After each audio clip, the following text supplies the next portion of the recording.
not after revelation. I realized it because he corrected the way I held a mug. It was my mug, my kitchen, my hand. He did not raise his voice. He did not insult me. He smiled slightly and moved the mug a few centimeters. I adjusted without thinking. That was the moment. It felt impossible. Like discovering gravity had been optional all along. Like realizing the house had been leaning for years and I had been compensating with my spine. The question arrived quietly. How could a person even end up here? There was no single event to point to. No line that was crossed. No moment I could explain to someone else. Only a slow awareness. Like waking up already tired. Like finding a bruise you cannot remember earning. I stood there longer than necessary. The coffee went cold. He left the room. I stayed. I did not feel angry. I did not feel afraid. I felt adjusted. That frightened me more than anger ever could. I had once believed I was a person with clear boundaries. I had opinions, preferences, habits that were mine. I was not weak. I was not naive. I had lived alone before. I had said no before. I had left people before. So when people later asked how this happened, I never knew how to answer. Nothing happened. That is the problem. In the beginning, everything looked like care. He noticed details. He paid attention. He remembered things I forgot about myself.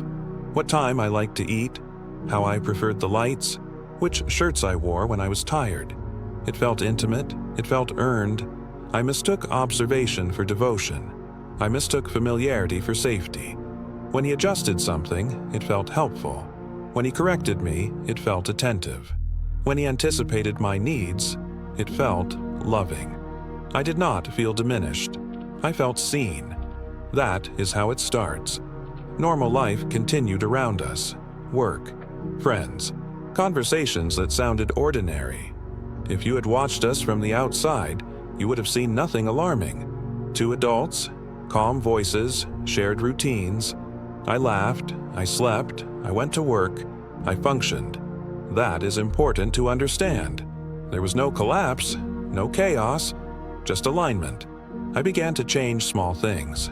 Not because he asked, because it was easier. I stopped wearing certain clothes. They caused comments, not insults, observations. That color is loud. That dress pulls attention. That style is not really you. I believed him. He had known me longer now, long enough to be right. I started editing myself before he needed to. I adjusted my tone, my timing, my expressions. I learned when to speak, when to wait, when to let something go. Not out of fear, out of efficiency. Life runs smoother when friction is removed. I did not lose myself all at once. That would have been noticeable. I lost myself in increments. So small, they felt like growth. I became calmer, more agreeable, more flexible. People complimented me. You seem so grounded. You seem mature. They were right. I was adapting perfectly. The warning signs were quiet. They always are. He rarely criticized me directly. He simply framed alternatives as better, smarter, more appropriate. He spoke with certainty, not dominance. Certainty. Certainty is persuasive. When I disagreed, he did not argue. He paused. He waited.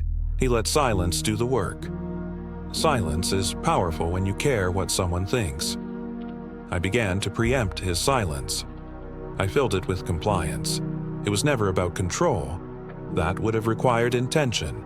This was about correction. Correction sounds reasonable. Correction sounds adult. I trusted him because he sounded reasonable.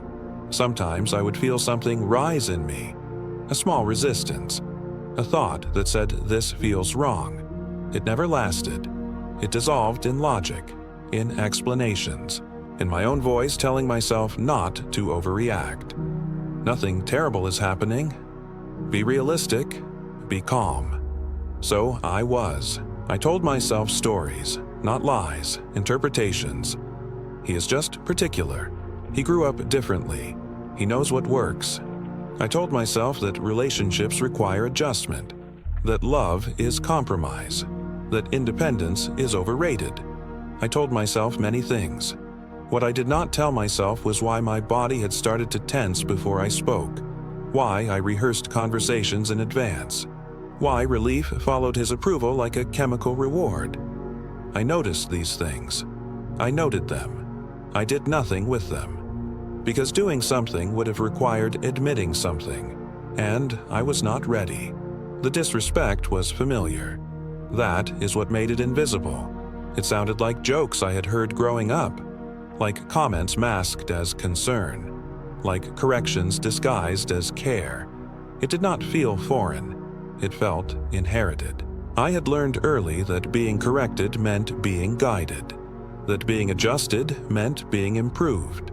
I had learned that love often comes with notes in the margins, so when he edited me, it did not register as violation. It registered as intimacy. The midpoint did not come as an explosion. It came as exhaustion. One evening, alone, I sat on the floor of the bathroom, not crying, not panicking, just tired. I realized I had spent the entire day monitoring myself. Every word, every movement, every reaction. I realized I could not remember the last unfiltered thought I had spoken out loud. That was the break. Not dramatic, not loud, just a quiet recognition. I was not being silenced. I was volunteering. That realization hurt in a way that painkillers do not touch, because it removed him from the center of the story. It placed me there instead. I could no longer say he was doing this to me. I had to say I was allowing it. I stayed because it was familiar, because it was structured, because it asked less of me than uncertainty. I stayed because leaving would have required trusting myself again, and I no longer knew how. Once you see it, you cannot unsee it. Every interaction began to feel layered. Every comment carried weight. Every silence spoke. I became aware of the constant calculation, the energy it required. Awareness does not free you immediately. It sharpens the pain.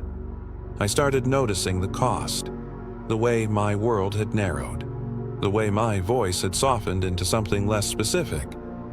I mourned myself quietly, in private, without witnesses. I did not confront him, not because I was afraid, because I knew it would change nothing. This was not about rules. It was about gravity. He did not need to demand. I complied automatically. That is the most effective form of control, the one that feels like choice. Eventually, something settled. Not resolution, acceptance. I understood that I had mistaken familiarity for safety, that I had confused being known with being owned. I did not leave immediately. There was no triumphant exit. Life rarely offers clean endings. What changed was internal. I stopped explaining him to myself. I stopped rewriting my discomfort into something acceptable.